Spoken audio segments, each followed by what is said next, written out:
Hello. Hello everybody. Um, the the event doesn't start for another 5 minutes, so I'm just gonna wait for you all to join and say hello as you come on. I hope you can all hear me and see me. Let me know. Let me know in the comments. Give me a thumbs up or a emoji.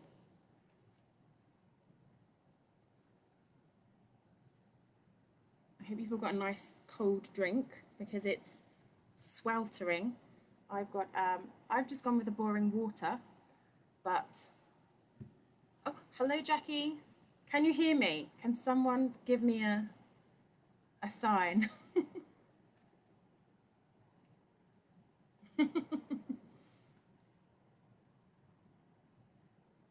Oh, it's so hot, isn't it? I've got a fan on, so if you can hear a little whirring in the background, it's that.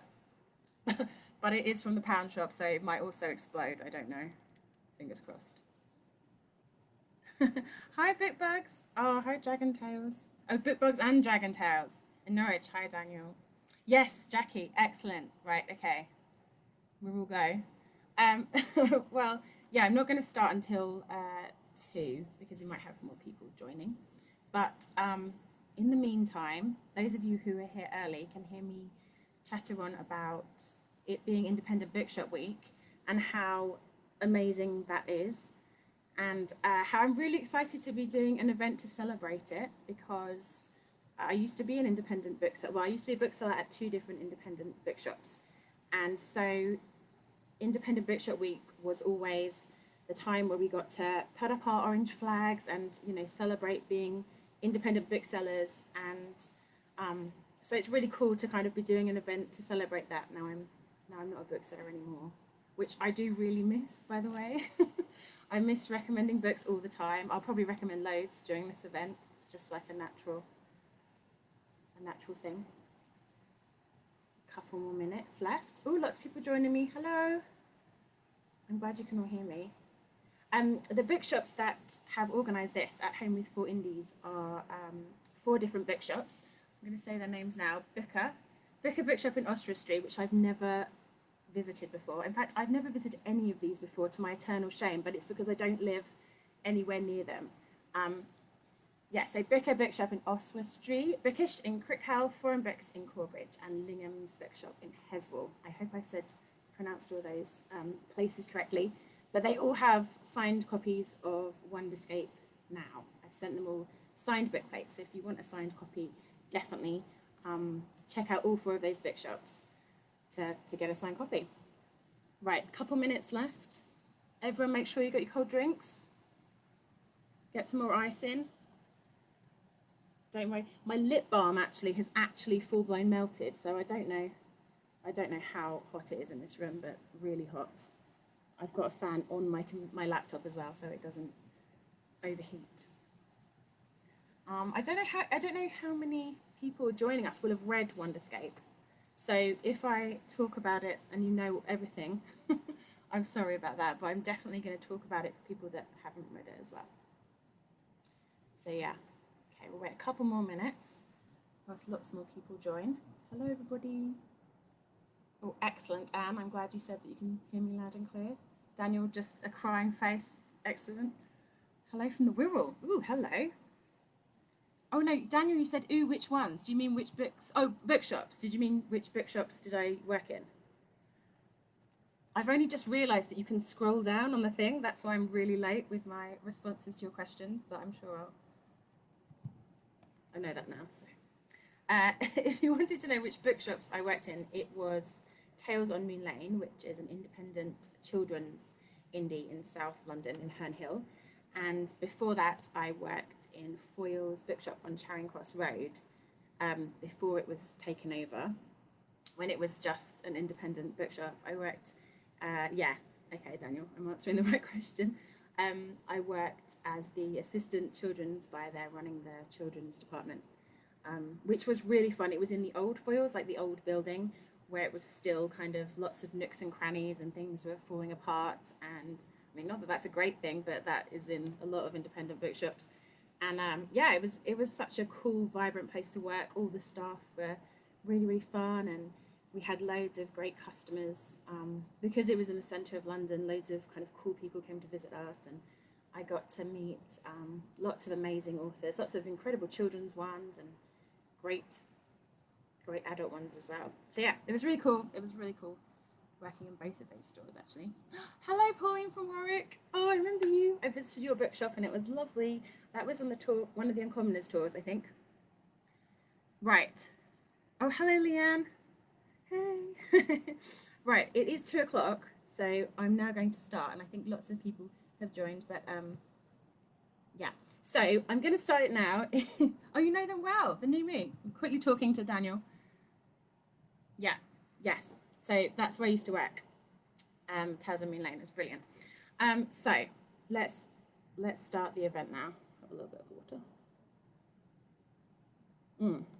Okay, so hope you're all settled in. You've got your cold drinks. You've got your fans sorted out. You're ready. So I've been sent some questions to answer, and I've kind of put them in the order, in a sensible order. So it kind of means I'm going to talk a little bit about how I became a writer first, and the books I'd wrote before Wonderscape, and then we'll talk a little bit about Wonderscape and my inspiration, and we'll talk a bit about gaming and a bunch of stuff. And I've got, just be ready for some weird props. That's right. They're all balanced carefully around this computer. So the first question that I was given was, can you tell us a little bit about you and how you became a writer? Was it something you always wanted to be, or did you just discover that you could write? So the answer to that is that I have a sometimes shocking secret, which is that I hated writing as a child, and I hated reading. I wasn't awful at it. I just found it. I just didn't see what the fuss was about with reading. I found reading a book was effort. It was kind of more effort than watching TV or going to the cinema or just running around outside with my friends. You had to kind of sit down in a quiet place and concentrate on the words, and I guess I just didn't get it. And when I do school events with children, I show them some of my books from when I was younger to kind of prove just genuinely how much I didn't like reading. About 5 years ago, my mum and I were clearing through the attic in my old house, and we found 6 of my books. And I do show all the children all 6, but I'm just going to show you 2 of them today. So the first one is this copy of Little Women, which I'm sure all of you, if you haven't read it, you've seen a movie or an adaptation somewhere. Probably most of you have read it. Lovely story written by Louisa May Alcott about 150 years ago now. I believe it's about 150 years old. Yeah, and it's about 4 sisters growing up in America during the American Civil War, and it's just such a lovely book. It's about their sisterhood and friendship and identity and growing into yourself and knowing who you are, and lovely story. But bear in mind, I didn't like read. I mean, I really didn't like reading when I was younger, and this is my copy from when I was younger. And when I opened it up, this is what I found inside. So you can see I've drawn like a really awful hat on like a very serious portrait of Louisa May Alcott, and I've also drawn some sort of like poncho thing hanging off of her. And I've written, I'm not sure if you can see it, but I've written boring in capital letters. I've even written "get to the end" at the bottom there, which is awful. So I really, really didn't like reading, and you think that's bad. But then when I saw my copy of Prince Caspian, which is obviously one of the Chronicles of Narnia, and I'm sure all of you have heard of Chronicles of Narnia as well, but just in case you haven't, it's a series of 7 fantasy stories about a bunch of different children that get transported into this magical land called Narnia.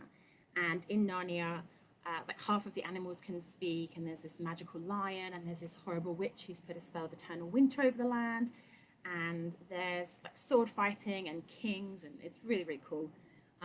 So I kind of didn't want to think I must have liked Prince Caspian, but alas, when I opened this book, I found I'd written the word poo in the corner. So that's me as a kid. That's how much I didn't like reading. 2 brilliant stories, and I doodled rude things in all of them. So you may be thinking, what happened? You didn't like reading that much, and now you're a full-time writer. And the answer is that a book changed everything. I was given a book by my friend Nicole for my birthday, and I was given this one, Aragon by Christopher Paolini. Such a cool cover. It's like glossy gold and this big picture of a dragon on the front of it. And it's about a boy who finds a dragon's egg in the forest outside of his village, and the dragon's egg hatches into this like super powerful dragon called Saphira, and he becomes a dragon rider, and they go off on this adventure across this land called Allegatia, which is it's a little bit Middle Earthy, so it's got like elves and dwarves and all kinds of magic. And this was the book that changed everything for me. It was the first time I'd read a book from start to finish that I'd outside of what I'd been told to read at school, and I just whizzed through it and I loved it. And I went down to my local library and I picked up all the other books in the series, and I read all of those, and then I read lots and lots of children's books that were similar, that had lots of fantasy and adventure and things, and then I read lots of children's books that were really, really different. And I discovered actually I loved reading. It wasn't that I didn't like it, it was that it just taken that one book to kind of open up the world of reading to me.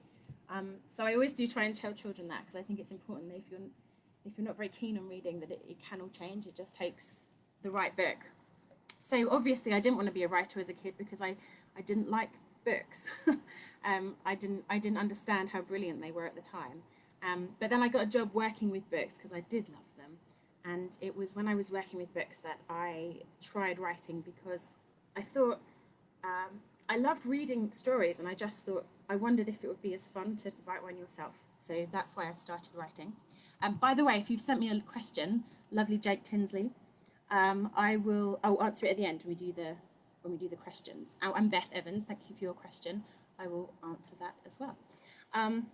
So I started writing a book when I was working as a bookseller after discovering my love for reading.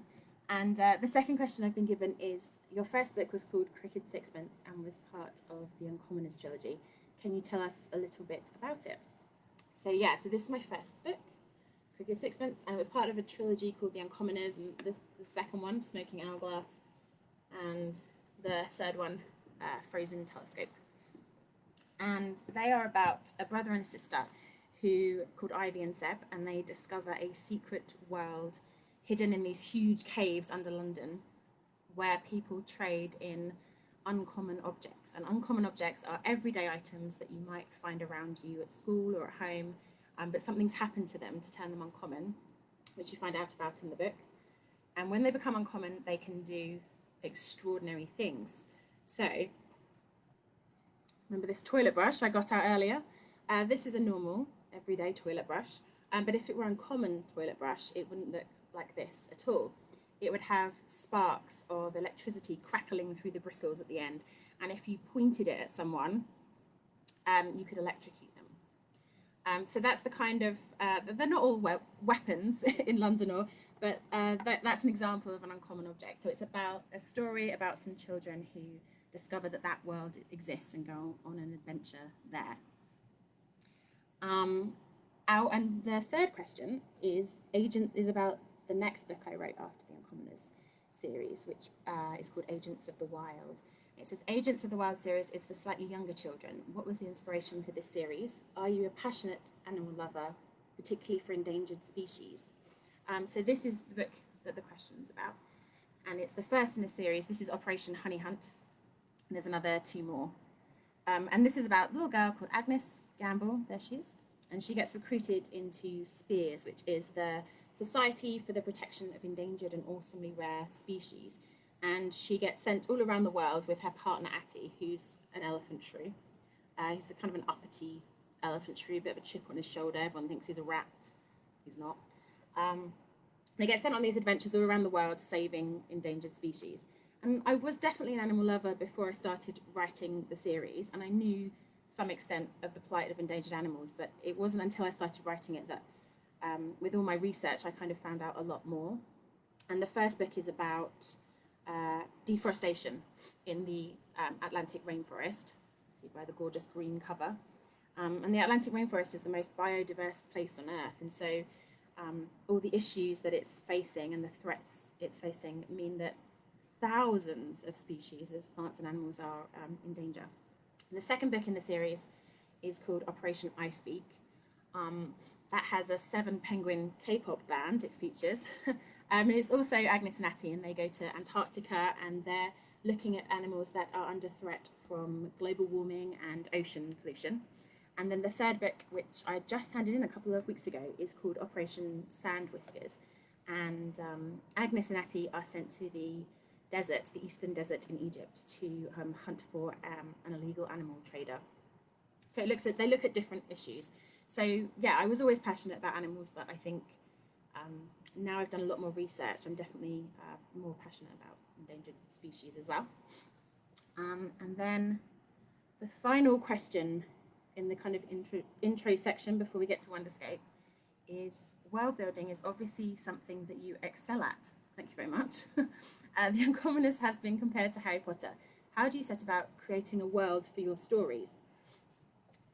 Well, thanks for saying I excel at something. That's really nice to hear. There isn't like a fixed rule. I think I just keep coming up with ideas, as many as I can, and like 95% of them are rubbish and go to the idea graveyard.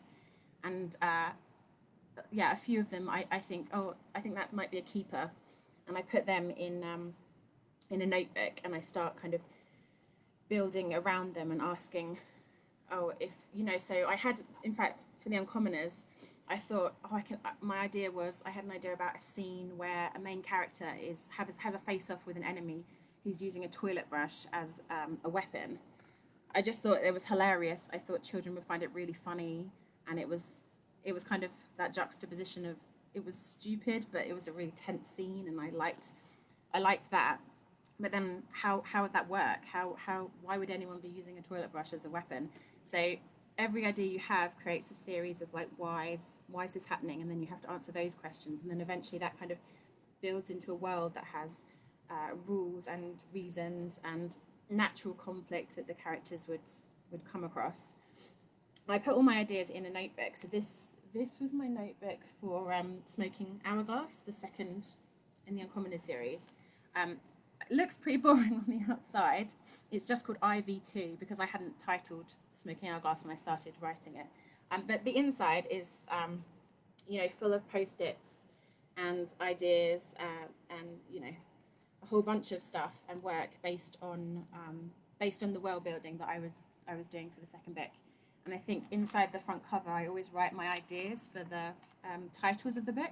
So I've written, which obviously didn't make it, and it's called The Smoking Hourglass, but I wrote The Smoking Doorway, The Silver Carousel, The Griffin at the Gate, and The Withered, and then nothing else. So obviously I couldn't come up with something good after that.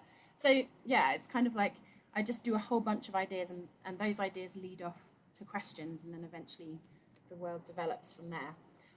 But if you're a child or a young person, and you're writing, I do write a list of kind of world building tips there on the FAQs page on my website at the bottom. And that talks about how the real world that we live in has rules, and how even if you're writing a world where a toilet brush is being used as a weapon, it still has to be believable. And so you still have to give your world rules as well. So that's the last of the intro questions. Now we get to talk about Wonderscape. And Wonderscape is here. This is my only copy because of the lockdown. My copies, because when you're an author, you get sent normally like 10 or 20 copies of your own book. I get, to give to friends and family or to give away as prizes online. But because of lockdown and the way that the warehouses have been working, I've only got one copy, so it's pretty battered because I've been reading from it and doing lots of events with it. And this is Wonderscape, and if you haven't read it yet, it's about 3 children called Arthur, Ren, and Cecily. You can see them on the front there, and they get accidentally transported 400 years into the future into an in-reality adventure game called Wonderscape, The Wonderscape. And they have to call on the help of some strange historical heroes to play their way home before time runs out. And in this case, running out means they're going to turn into protoplasm, or snot, as Wren so eloquently puts it. So the first question about Wonderscape is, I was hooked straight away by your opening line. How long did it take you to come up with it? So the answer is quite a long time, even though it's only one sentence. I'll read it to you if you haven't read it. So the opening line is, it was early morning and Arthur was already running late for school when the gnomes exploded. So I had gnomes exploded pretty early on, because I just thought, if I can just write it, if I can open this book with gnomes exploding, people are definitely going to want to read the second sentence. But I couldn't quite figure out the words and the rhythms, and it wasn't right for a long time. I think for a long time it was the gnomes exploded to begin with, or something like that, or the gnomes exploded first was the opening sentence, and it didn't quite feel right. It felt a little bit too confusing. So yeah, I eventually kind of rewrote it and polished it up, and I eventually had my opening sentence. But I love writing for young people, because they don't need to wait around. They can dive headfirst into a story. There's no dawdling with them. I love how they just go with it. You know, you open it up and there are names exploding, and they're just like, right, I'm with you. Let's go with it. So yeah, that's one of the cool things about writing for young people. So that's all about my first sentence. And then the second question is, Arthur lacks confidence at the beginning of the story and is unsure about his worth, but as the story proceeds, he comes into his own. Did you deliberately want to include characters whose feelings and emotions you could explore as part of the plot? So the answer to that is yes, absolutely. The only thing that ever makes a book good is the emotion. If you put emotion into everything, that's what makes it a good read. So even if you're doing like a really high concept science fiction story, you still want to go on the emotional roller coaster with all of the characters. And I knew really early on that I wanted three main characters who didn't know each other at the beginning and had to get to know each other along the way of the adventure. Because I'd written, in the Uncommoners series, I'd written two characters, a brother and sister, that did know each other really, really well. And I wanted to explore something different. And I also thought it would be really fun to get to know them, the characters, at the same time that the main character, Arthur, we see it all from his perspective, is getting to know the other two as well. And to connect them, I knew they needed an emotional connection. And so I decided to make them all lonely in different ways. So Cecily is lonely because she would love to spend more time with her parents, but they're really, really busy working on their business, and she often has to be looked after by her aunt. Wren's lonely because she's an outsider at their school. Arthur says she literally sits alone at the back of the geography class. She's new to the school, and she's had a bit of a disruptive time in her previous school, so she feels like an outsider. And as mentioned in the question, Arthur's lonely because he constantly worries how everyone is seeing him and how everyone is judging him, and it causes him to withdraw a little bit from other friends and other people. And I guess he's lonely because he's worried about showing who he really is and his true self. So I decided to give them those three aspects so they could kind of connect in that way, and that the story would show them that they weren't alone and that they had each other.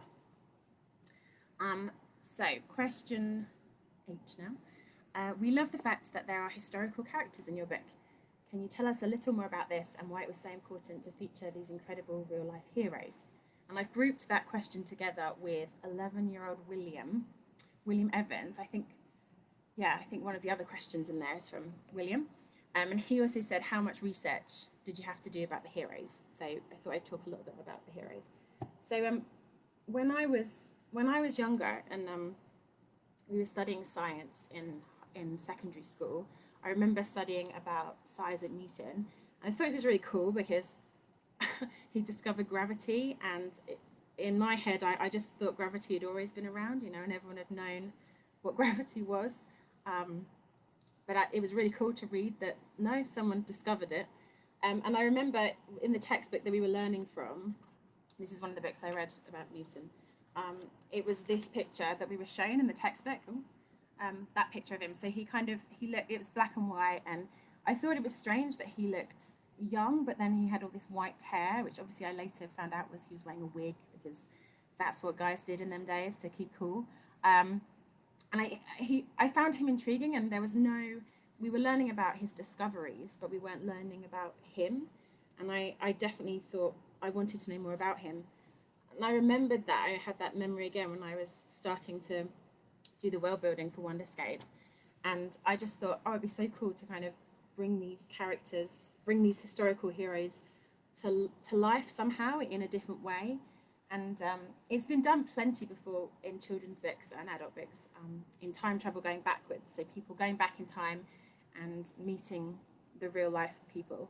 But it hadn't been done going forwards. And I thought, well, I know why, because it seems odd to go forwards and meet someone from the past. But I kind of liked that idea because it was a bit trippy. So I worked out how it would all work. And then I thought, they're not actually them, they're kind of versions of them. So it gave me a little bit of artistic license to make them, to kind of pick on their eccentricities. So Newton actually was a really eccentric person.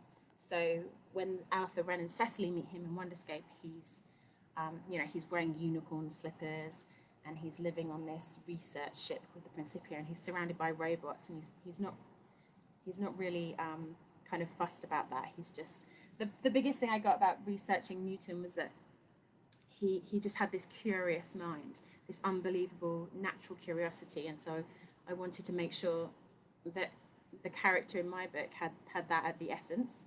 And to answer William's question, how much research did you do? I did a lot. I did enough that I felt like I could do a decent job of writing a version of that person. Obviously, not all the heroes there's a lot about. So Tomoe Gozen is the Japanese female samurai warrior from the 12th century. And there's not a ton of information about her. She's talked about in the Tale of the Heike, which is kind of a Japanese legendary tale. And a lot of the other stuff I just had to piece together. But for most of the other heroes, I read books and articles, and I listened to podcasts and watched documentaries. And I remember saving National Geographic. They had like loads of articles about geniuses, and so I'd been kind of piling up research for a number of years on the idea. The most fun hero to research was Wangari Maathai. So these are a couple of the books I used for her. This is absolutely beautiful picture book, which despite being a bookseller for 8 years, I'd never seen this in any of our bookshops. It's written by Frank, I hope I'm pronouncing this right, Frank Prévost, and illustrated by Aurelia Fronti. And it's absolutely gorgeous, and it gets across how kind of a colourful a character she was. It's really, really beautifully illustrated. It's really nice actually when you're doing research to not just have a book of text to refer to, and actually have something visual like this, which is really cool and was really helpful. But Wangari Maathai was the most recent of the historical heroes. And so she has an autobiography, and that's obviously a priceless resource because it's her story told by her. So that, that's as accurate as you're going to get. And the other really cool thing about Wangari Maathai is that you can watch videos of her on YouTube talking about the Green Belt movement and talking about her passions and all the work that she's done. So that was really cool.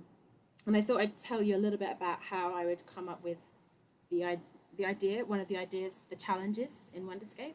So Arthur, Ren, and Cecily journey through the Wonderscape, and each realm is themed around a different hero. And there's lots and lots and lots of teeny little Easter egg details that I would have picked up from the research that go into each realm. And actually, my editors would go through and they'd tell me, I think you should say that you've done this. So right at the beginning in the first version, I didn't say that there was an anagram of Isaac Newton.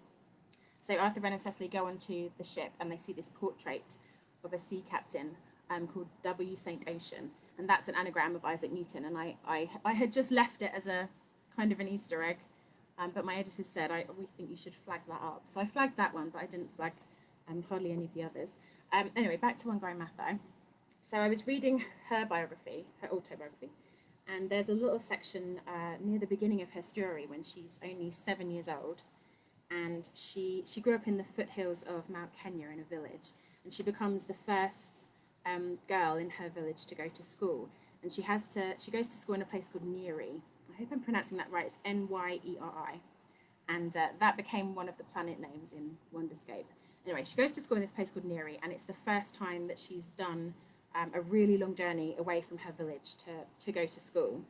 And she writes this absolutely beautiful section, which you can read in her autobiography, about going on this kind of rickety old bus through Africa, and looking out the window, enjoying the cool breeze on her face, and seeing zebras and giraffes and antelopes and buffalo, and the cloud of dust that's spread out in a plume behind them as the bus goes through Africa. And then she says she remembers driving past an acre upon acre of blackened tree stumps. And they were tropical cedars, and her mother tells her they've been destroyed in a forest fire, but that's not quite true. And that scene, I thought it was really interesting that she'd remembered that memory so distinctly when she was 7 years old. And I wanted to put that in the book, so Arthur, Ren and Cecily, when they first get to Wangari Maathai's realm, have to go on a bus journey. And it's almost taken straight from autobiography. They go on this long bus journey, there's these huge grasslands, and they can see all of the animals that she's listed.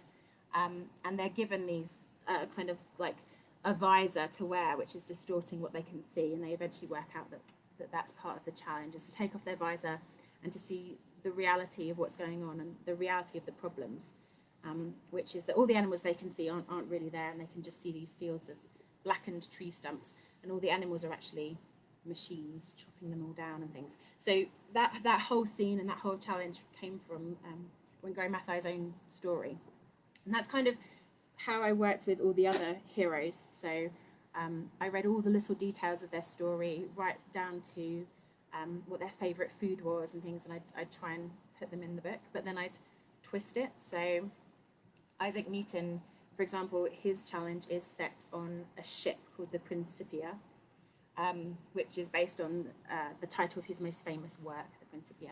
But in real life, Isaac Newton never went near the sea. He never went on a ship at all.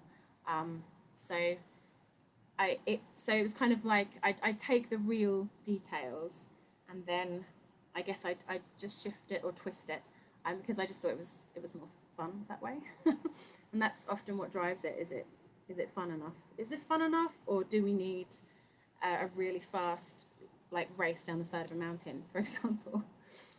Okay, next question.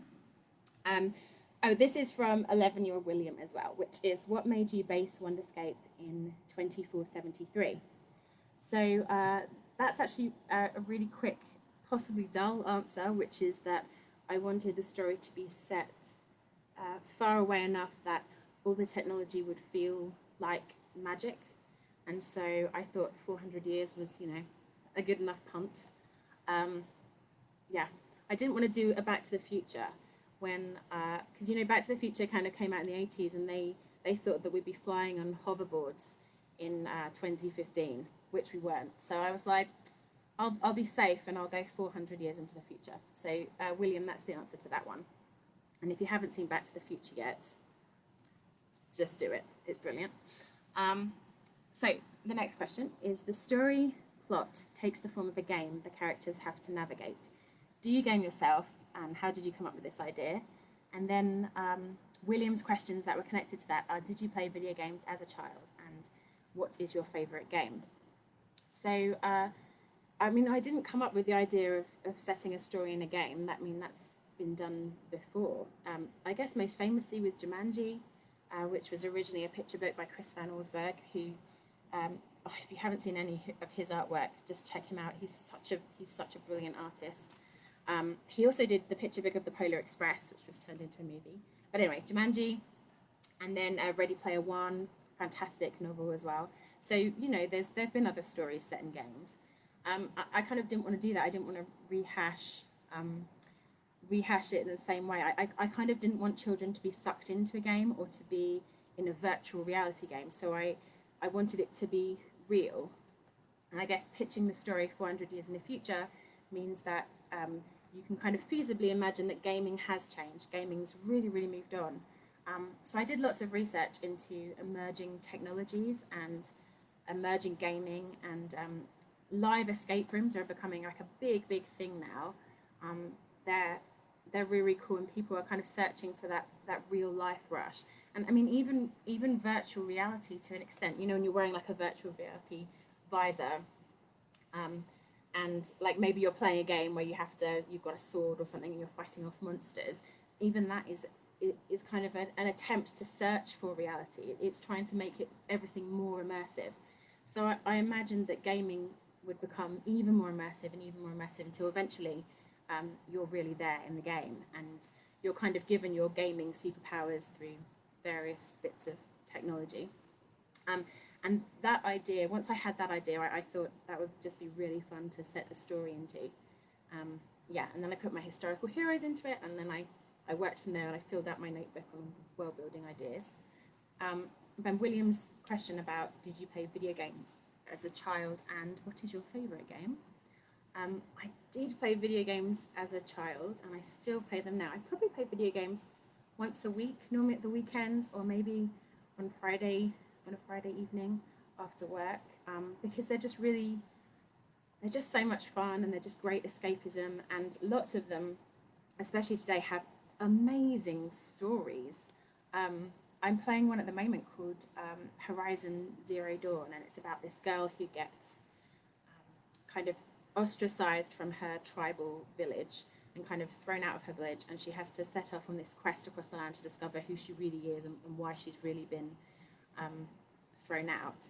And the land has all these like technological monsters, kind of like robot animals that she has to fight and learn what's really happened and why they're really there. And no spoilers, because if you've played it, because I haven't finished it yet. But yeah, it's really good. So I do still game today. And when I was younger, I had a PlayStation 1, and it was really big, and it had wired controllers, so you couldn't go too far away from the PlayStation. And I used to play Gran Turismo 1, which is like a driving game, and I used to do that really embarrassing thing where you have the controller and you like lean that way to make your car go that way, even though you just have to press the button to go that way. And I tried playing Tomb Raider, the first one, but I found it really scary, and I just stopped immediately. And I also remember my favourite game when I was younger was this bizarre game called Tombi, and it was about a pink-haired caveman who went around attacking pigs, random, but I was 11 and I loved it. So yeah, I loved gaming when I was a kid, and it definitely influenced some of the scenes in Wonderscape, because I wanted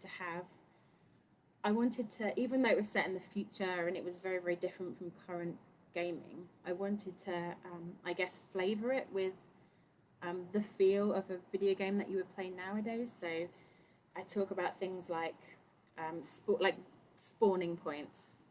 So if you're playing a game now, like horrible creatures will spawn at different points, and you have to try and run past them. So I talk about that, and I talk about moving into different lands, and I guess the simple structure of like levels and achievements and bosses at the end, all that kind of stuff. I flavored it with. It was kind of cool to play video games and do research. I played lots of video games which are really popular with young people today. So I played Minecraft, and I was just rubbish at it. And I played Roblox, and I played Fortnite. I tried it out playing with my godson, and he beat me like straight away the first time really badly, and I was just like, this is not for me. Yeah, so I do play loads of games. Yeah, probably at least once a week, and I think they're really fun, and they all influenced the book. So the next question is, who is your favourite author? That's from William as well. That's his last question.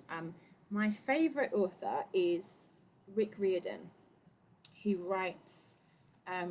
He's most famous for writing a series of books called the Percy Jackson series, which is about a boy who discovers that he's half Greek god, and the gods of Greece are alive and well in the modern world. And I remember reading that when I was a bookseller, and just thinking it was just so much fun, and the action didn't stop, and he's great at first lines as well. He does some fantastic first lines. So I'd say that he's probably influenced my writing the most, and he's whenever he's got a new book out, I will always read it because it's always heaps of fun. Yeah, he's probably my favourite author. I've got some other questions, but I want to, before time runs out, want to get to all of your questions that you've asked. So I'm going to just scroll back through to get them. So if you do have a burning question, then pop it in the box. Right, let's go right to the beginning. Hope everyone's doing okay, by the way, not too hot. I'm glad that you're really enjoying Wonderscape. Question. I wanted to ask, was there anything so strange you created during the planning of the books that sadly never made it to print? That's a brilliant question. Jake Tinsley. Is it Jenny from Corbridge? I'm not sure. A bookseller from Foreign Books, who's one of the great bookshops who organised this event, has asked that question.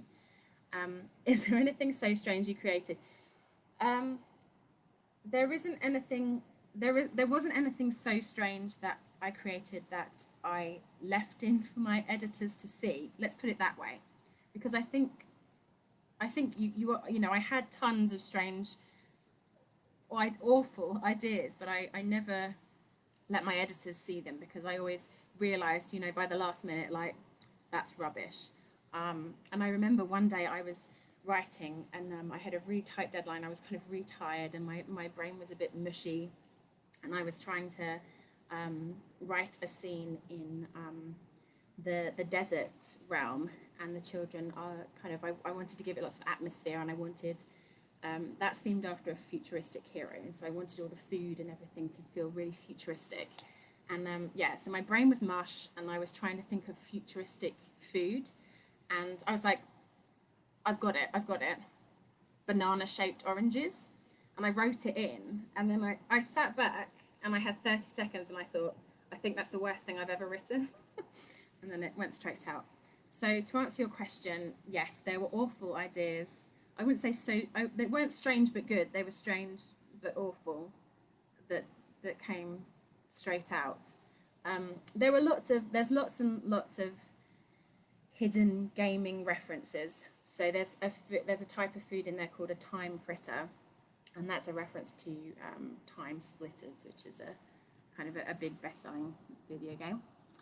Right, next question is from Beth Evans. From William Evans. Again, William, you're the master of all questions. I love this. You've got brilliant questions. Do you have any tips for young authors?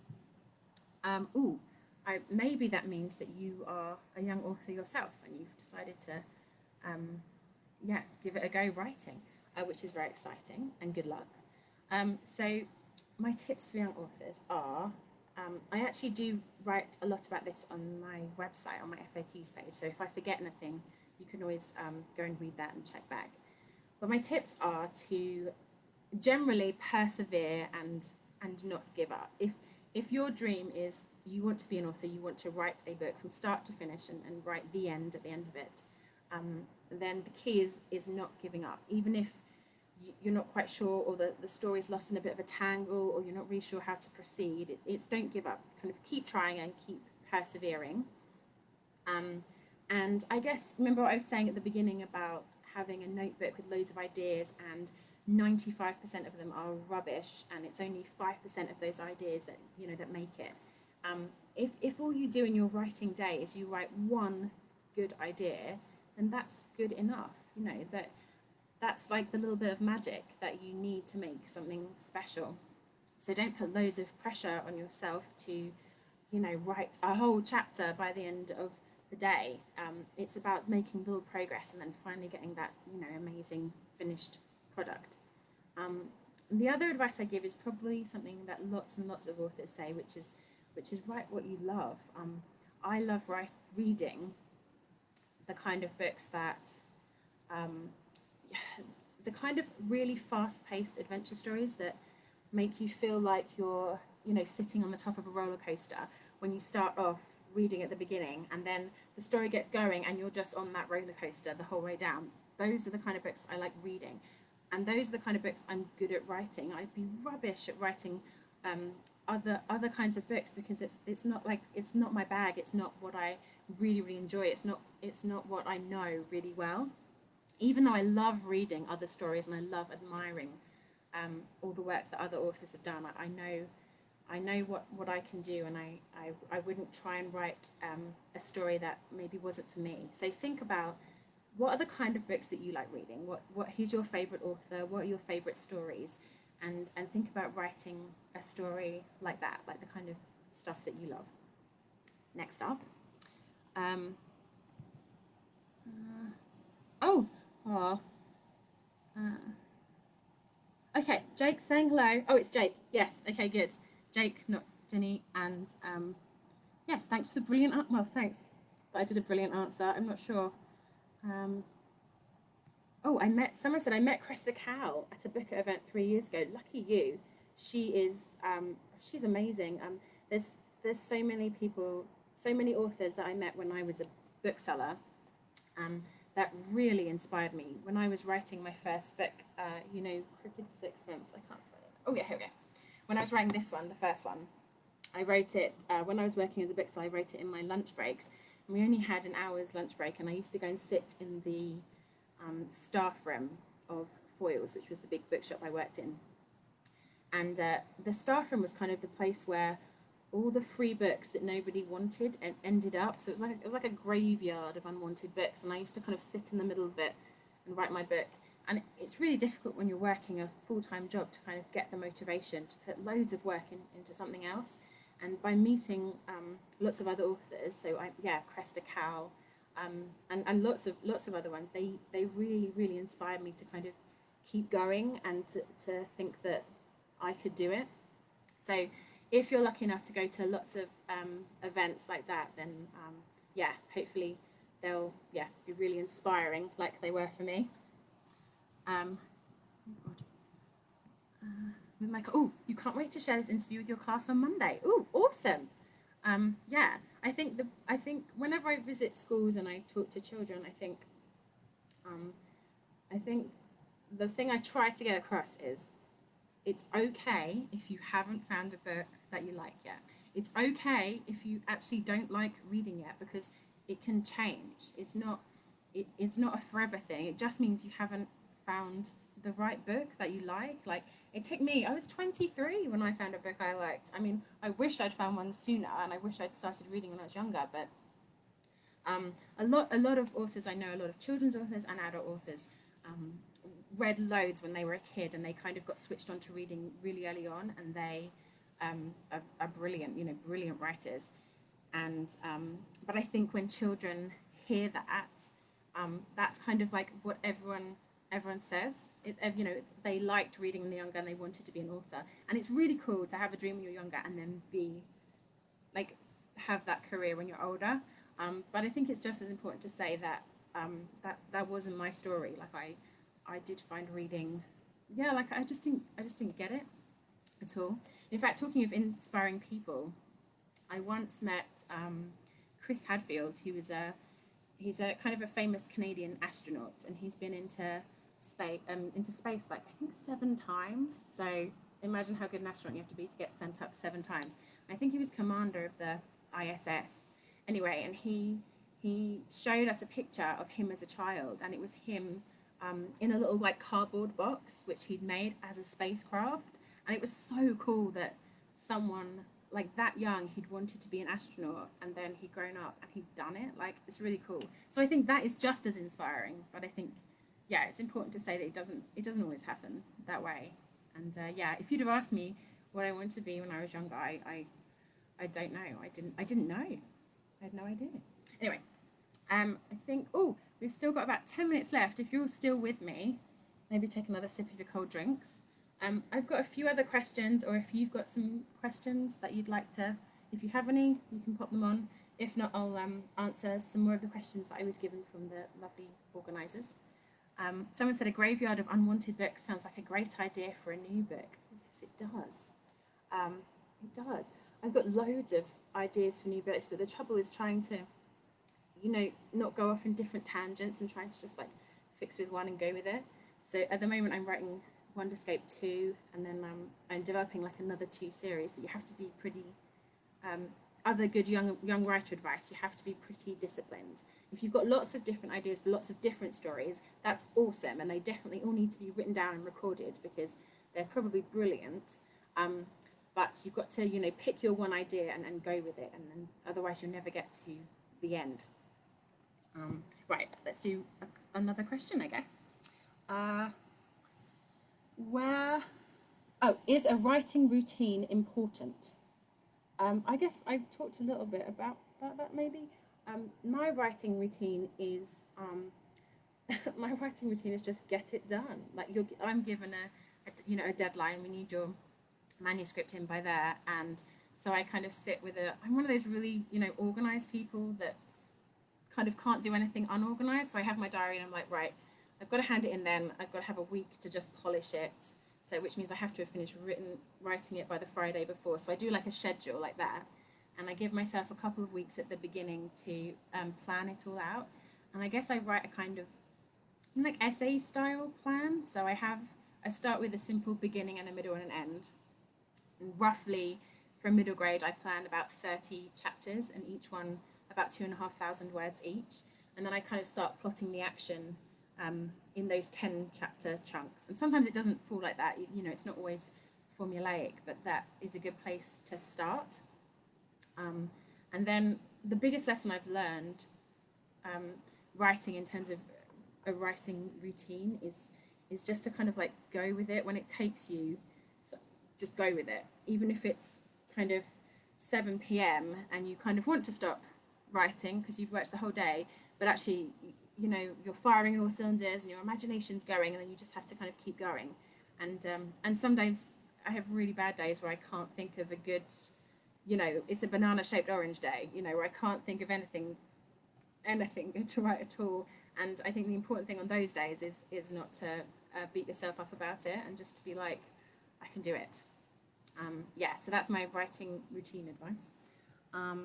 Okay, probably got time for another maybe 1 or 2 questions if you're still with me.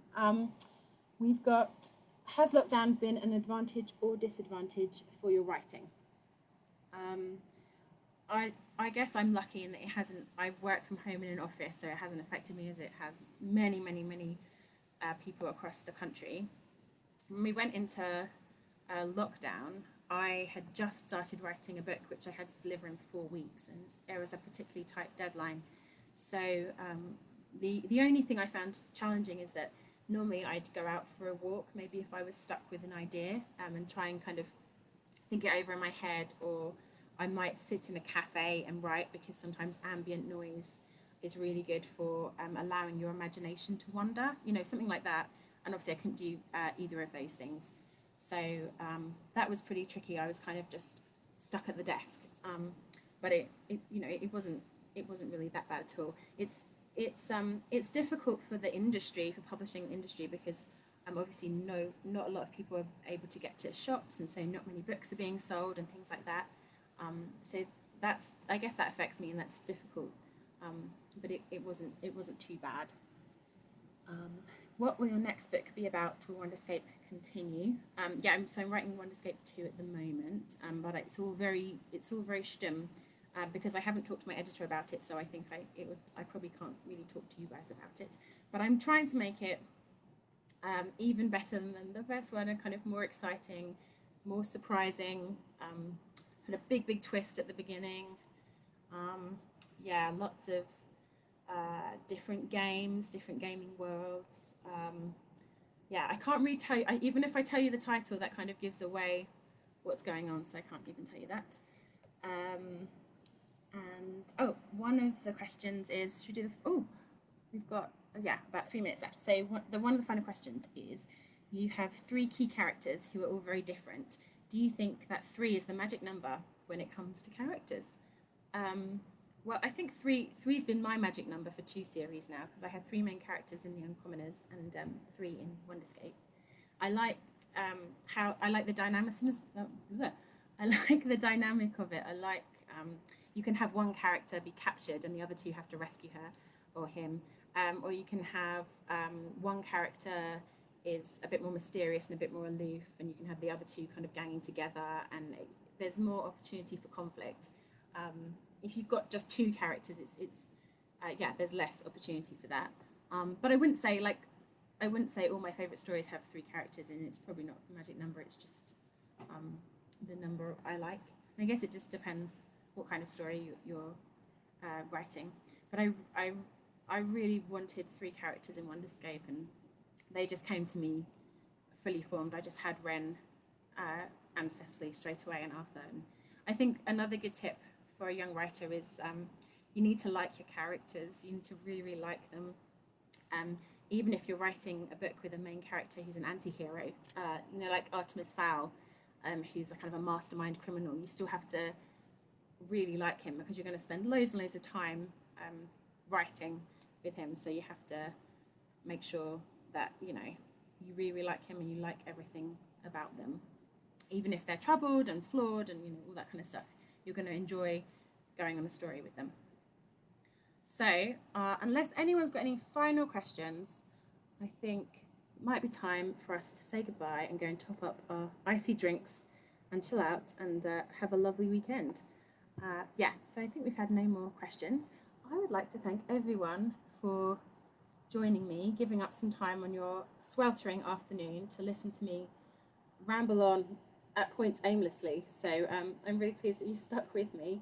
And thank you to the organisers at Home with 4 Indies for all the questions that you sent me, and for the opportunity to do this event during Independent Bookshop Week, which is almost coming to an end, but the message of it lives on, which is to support your indies and to understand the kind of service you get from Independent Bookshop. You can't get that anywhere else, and it's its own kind of magic. So yes, thank you everybody, and have a great weekend, and bye.